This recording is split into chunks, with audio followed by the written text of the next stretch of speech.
Oh, I ate way too much popcorn, and that's exactly what this film requires you do. And then make a small sacrifice. Oh my god, let's have a chat about 28 years later, The Bone Temple.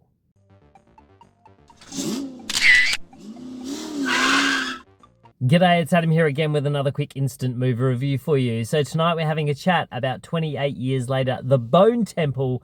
This is a direct continuation of the Danny Boyle film 28 years later from last year, which is a follow-on from 28 weeks later and then 28 days later. Confused? Well, stay with me.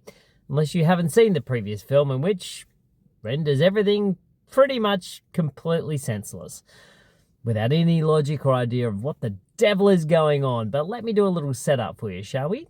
So, Dr. Kelson, once again played by Ralph Fiennes, finds himself in a shocking new relationship with consequences that could change the world as he knows it. Whilst young Spike, once again played by Alfie Williams, after his encounter with the Jimmy Crystal and the Jimmies, results in him getting involved in a nightmare that he really can't escape. So this one is directed by Nia DaCosta of Candyman reboot, of the Marvels fame, and is once again written by Alex Garland. Sean Bobbitt, who's worked with DaCosta before on her film Hedda and the Marvels, takes over the DOP duties from Anthony Dodmantle, who has worked with Danny Boyle a few times. Hilda Gutner does the score for this one, and wow, the score is fantastic. It's got some really big bass drops. It's a pretty full-on in-your-face score. So this film is different, I would say. 28 years later really was, I guess, a story a little bit about sort of bonding together, coming of age in a zombie apocalypse of young Spike, and sort of following his journey in that and become a man. Whereas this film really is about about Satan worshippers, pretty much. It's about this group of people that are just more horrendous than the zombie apocalypse, to be honest, and how Spike is going to survive this.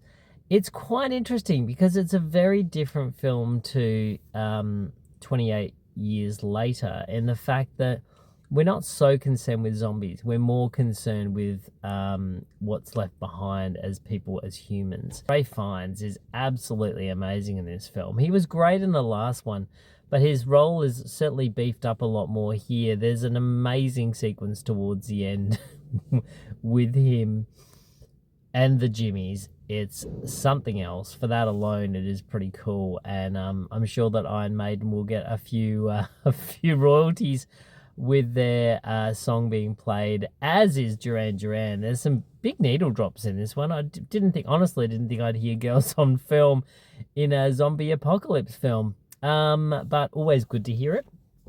Anyway, and Rio, of course, played as well. So naming all the Duran Duran tracks. But so this film is, yeah, it's full on. So it had a little bit for me of Clockwork Orange.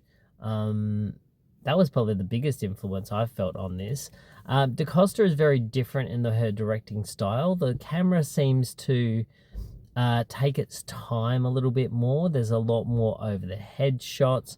There's not as much frantic play within the landscape of the zombies, and probably because the film is a slightly different style of film. It's not as it doesn't just, it takes a moment to tell a story, whereas the last one was really just like a freight train.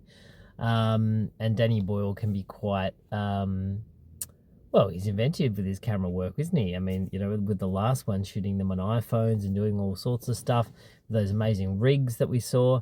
So it's a very different style of film. It's probably more traditional, if you have to say that, but this film looks beautiful. Extremely well shot, extremely well acted, and geez, Jack O'Connell, what an absolute toolbox that man is.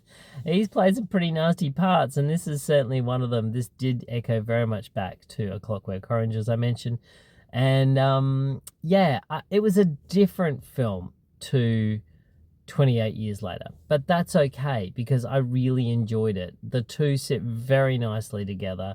This film does go in a very different direction. It examines the human condition more than the zombie condition. So put that on your poster. So yeah, anyway, I don't think there's much more I can really say about this. I really enjoyed it. Everyone was fantastic in it.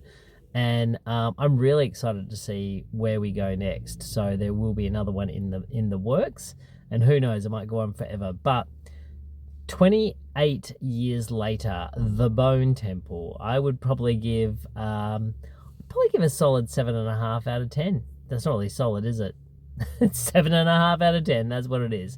I really enjoyed this film. I thought it was great, and you definitely need to see it up on the bigger screen so you can hear that amazing soundtrack from Hilda. She did an amazing job, and yeah, you need to hear it as loud as possible.